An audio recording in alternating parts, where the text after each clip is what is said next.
Hi everyone. I haven't posted any audio recordings for a while because my father he passed away at the great age of 89. So people would say not to grieve, but nevertheless, having a close relative, your own parents pass, there is always some form of grief, and also for me, there's a lot of fear. I think in this incarnation that I have, the greatest catalyst for me is fear and anxiety. The fear of suddenly losing my life. I don't know why I have this irrational fear, except that it's a karmic threat which I bring to this particular lifespan. So, this fear of pain, fear of aloneness, which I believe many people can resonate. Yet the strange thing is, in my own spiritual practice, I have also recognized that fear itself is also love. The energy of fear, if we stay present with it, there is a realization that actually it is love. So, how can fear be love? The only logical explanation I have is that it is the love for the organism, which is the physical body, which we need to keep healthy and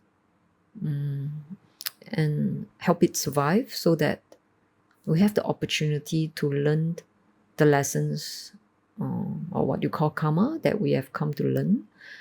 So many people think karma is a reward and punishment. So obviously it is not. It is just difficult emotions and sometimes super pleasurable emotions which we cling on to, or very difficult emotions we don't want to face, that causes a lot of conflict within us. And this conflict appears as anxiety, fear, this inability to accept things. So, right. So for me, it's, how do I say this? There's that non acceptance of illness and pain, I would say, suffering itself. So,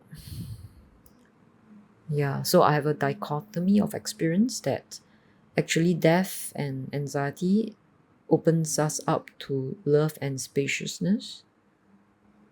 But yet, on the other hand, there is this grasping, you know, um, that I find hard to sometimes relax into, which is going for health checkups, worrying that I may have bad results somewhere.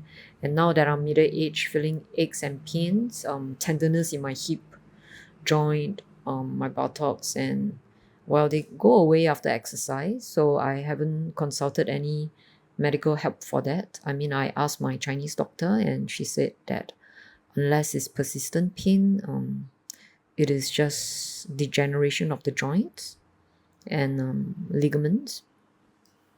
Anyway, without much further ado, I've picked the book Silence of the Mind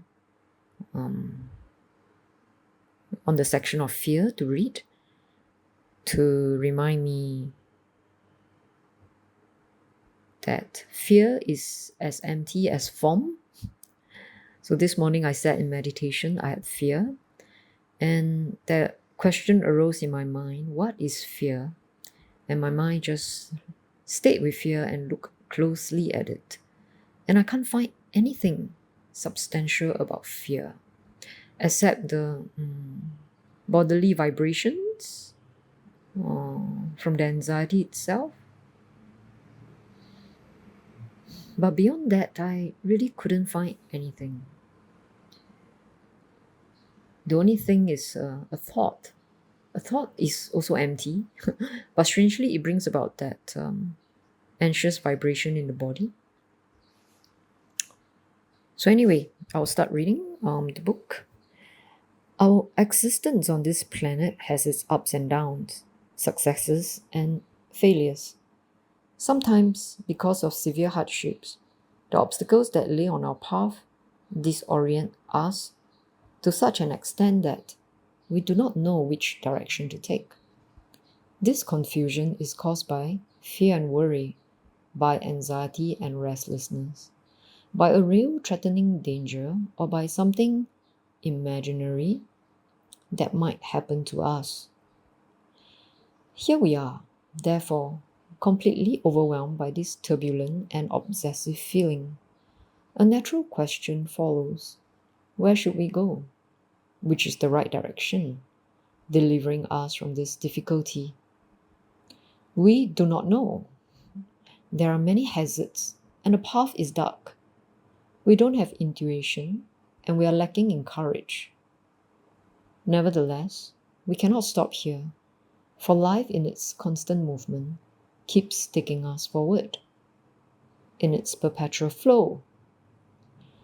From all the literature we studied, we have learned that within us is hidden all the recorded knowing of life on earth, and that if we knew how to consult it, our problem would be instantly solved.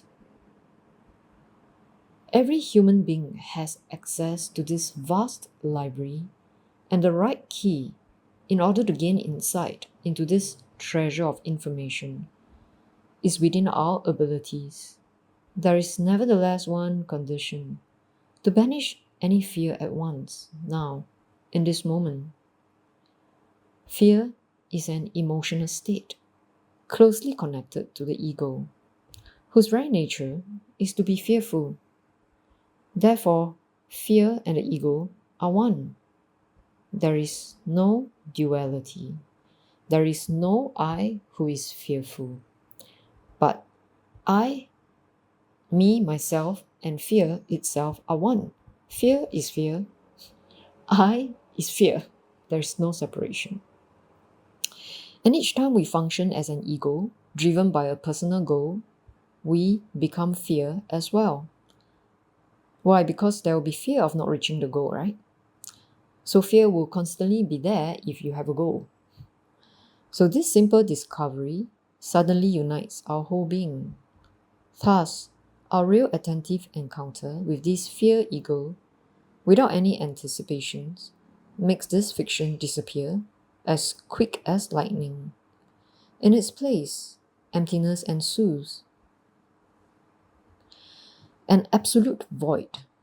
Through it, we spontaneously become an immense being, without resorting to will or beliefs.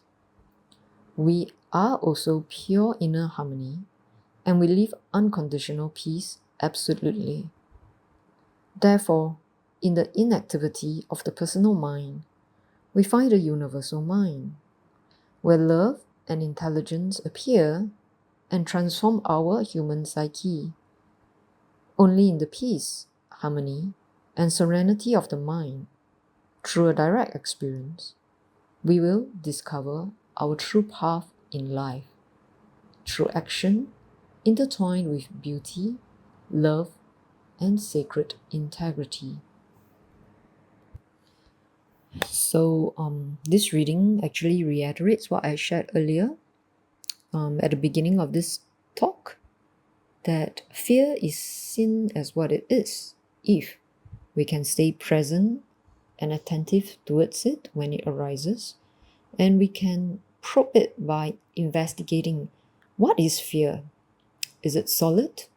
Where can I find fear in my body? Where is it?